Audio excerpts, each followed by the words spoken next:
guys, what's going on? It's Ash here coming at you today in Clash Royale. What's good, guys? How you doing? How you living? I am feeling really good lately, man. I am feeling really good. The last few days, you know, it's been a couple days. A couple days I've been feeling good. Before that, who knows? Who knows? All bets are off. But yeah, really just kind of enjoying time with the kid. Time, really, frankly, outside of YouTube. Still playing Clash Royale, obviously. But just trying to take a deep breath. Had, went to PAX East, saw a bunch of you guys. So if I met you, I love you. You were pretty cool because I didn't meet anybody who wasn't cool. But I'll flash a few pictures up. More importantly, or just as importantly, I should say, was able to see probably like 15 employees that work at my company for the first time. You know, meet them for the first time. And I just can't say enough good things about having that face-to-face, that contact with people. You forget how important that is, especially if you're like me and locked up in a little room, you know, most of your life by yourself, talking to thousands of people, but really just by yourself. Anyway, I say all that to say, well, no easy transition. Today, we have Carl the Legend, German pro player, an old school player, an overall great guy. Next time, I hope to get him here on voice, but he's playing Mighty Miner, and he's #1 in the world, 8,148 trophies. I want to go in with the deck first, and then I'll show you the replays that got him to #1. Be right back. All right, guys, so the cool thing is that the Mighty Miner is actually on boost right now. So we have a level 14 Mighty Miner showcase. Have you guys tried the Mighty Miner? Have you tried it? If I have lava firsthand, I'm going to play it, and I do. Boom, boom, boom. It's kind of, you know what?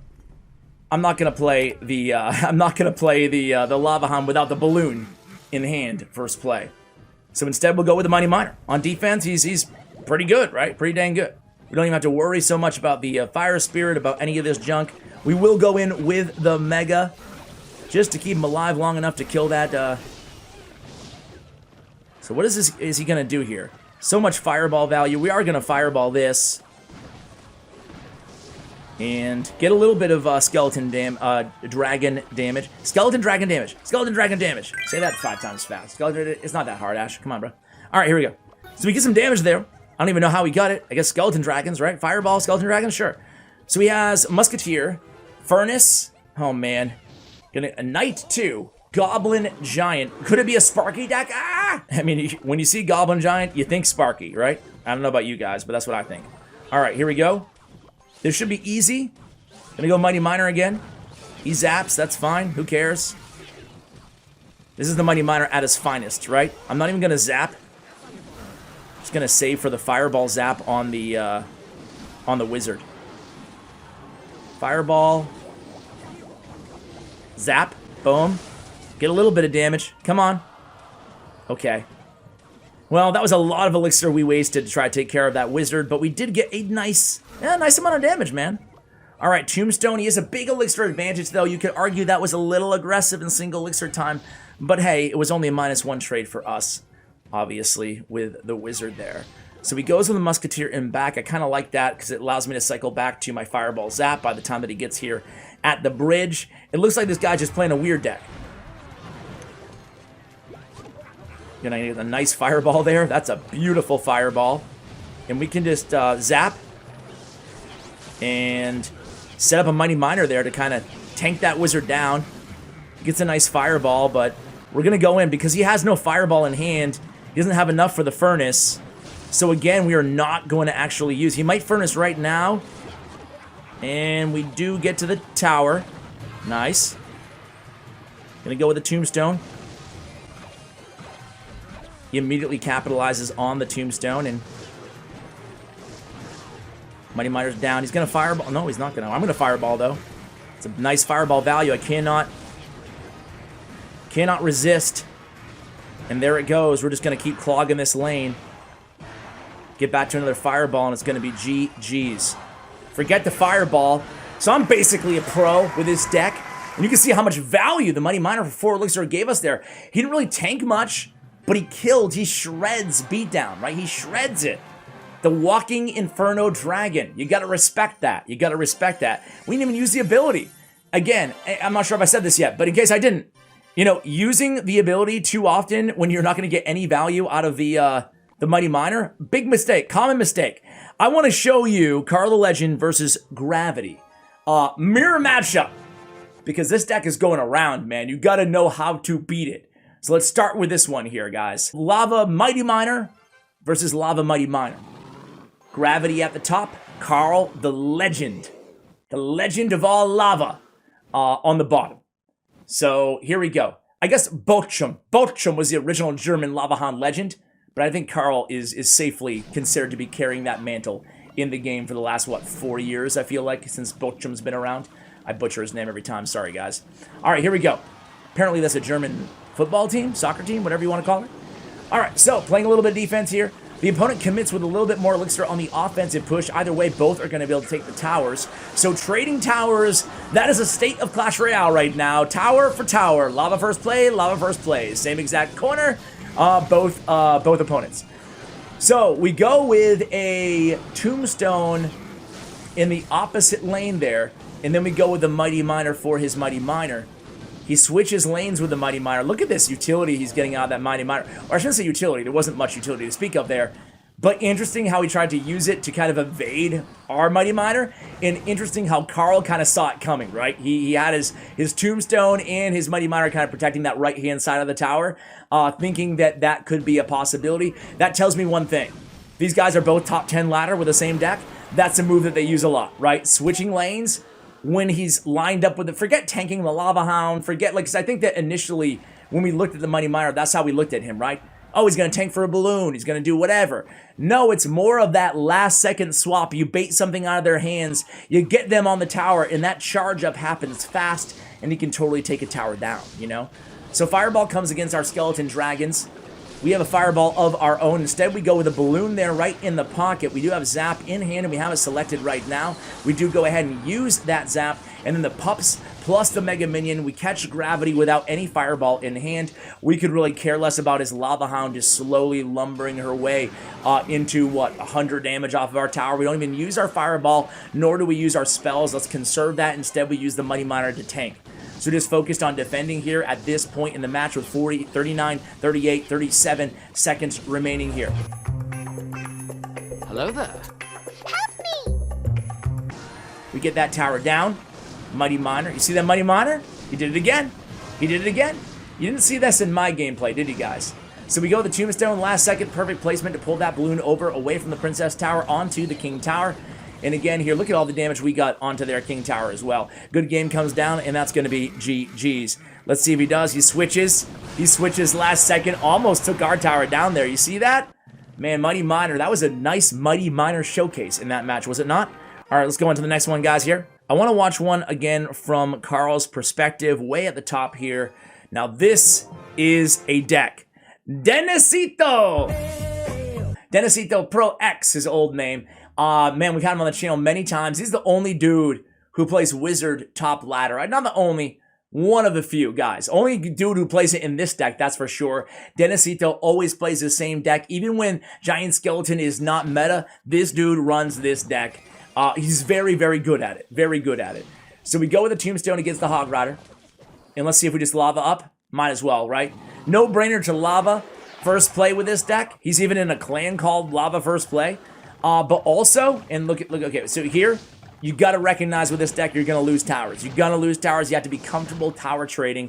That's exactly what Carl does. I'm so glad we started with that mirror matchup replay, aren't you guys? Because it just gave you so many use cases in terms of like how exactly he's utilizing the Mighty Miner, right?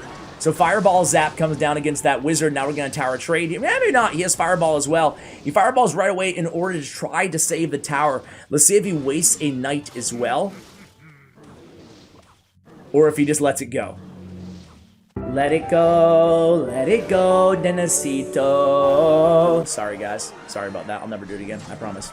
All right, here we go. It's going to be a balloon right there in the pocket.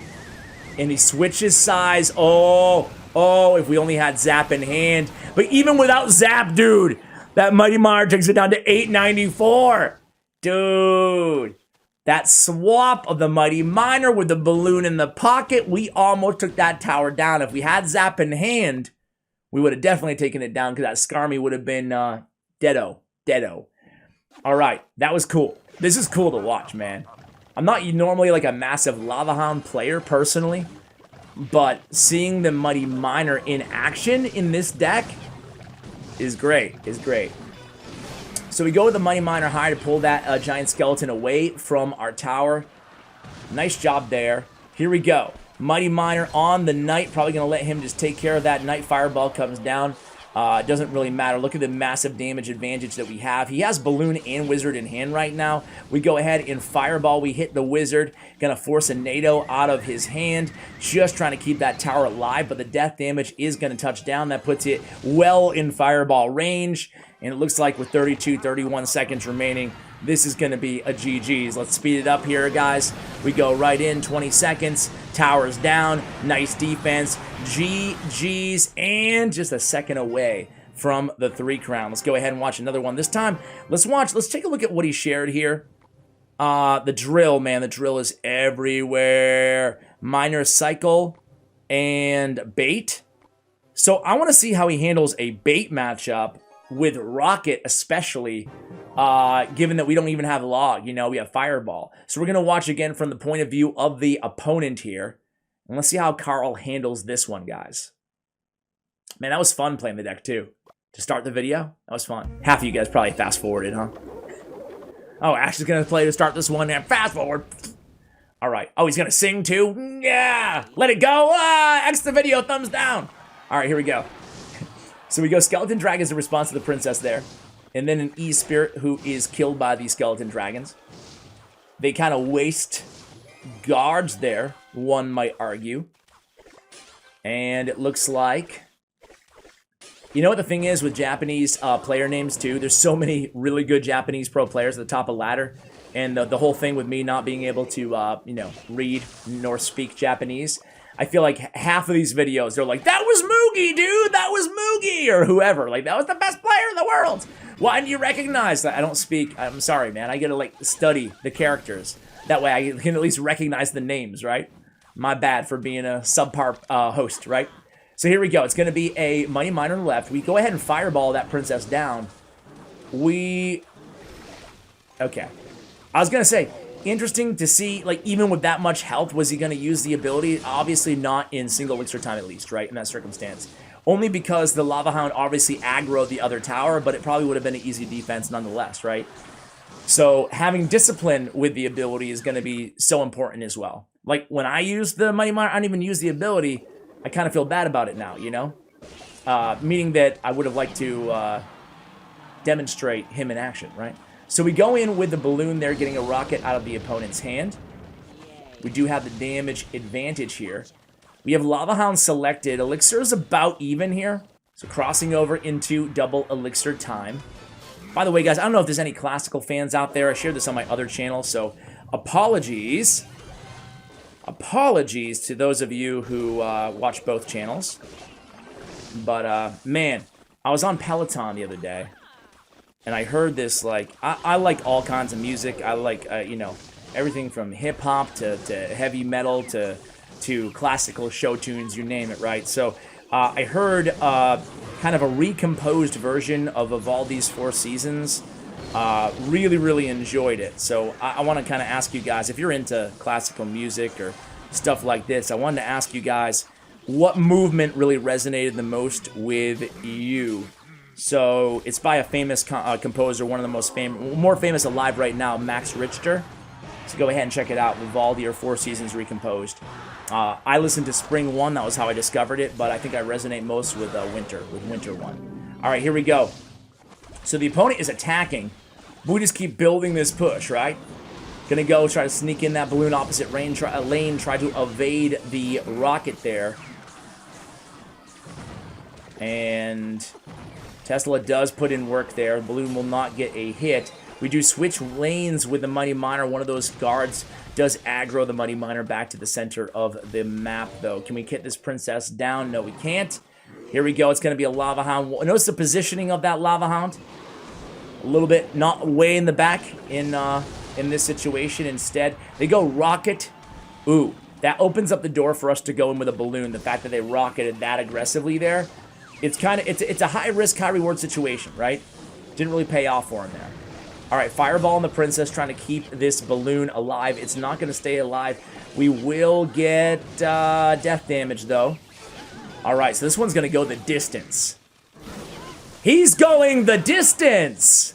He's going for speed. Cake, the distance, anybody?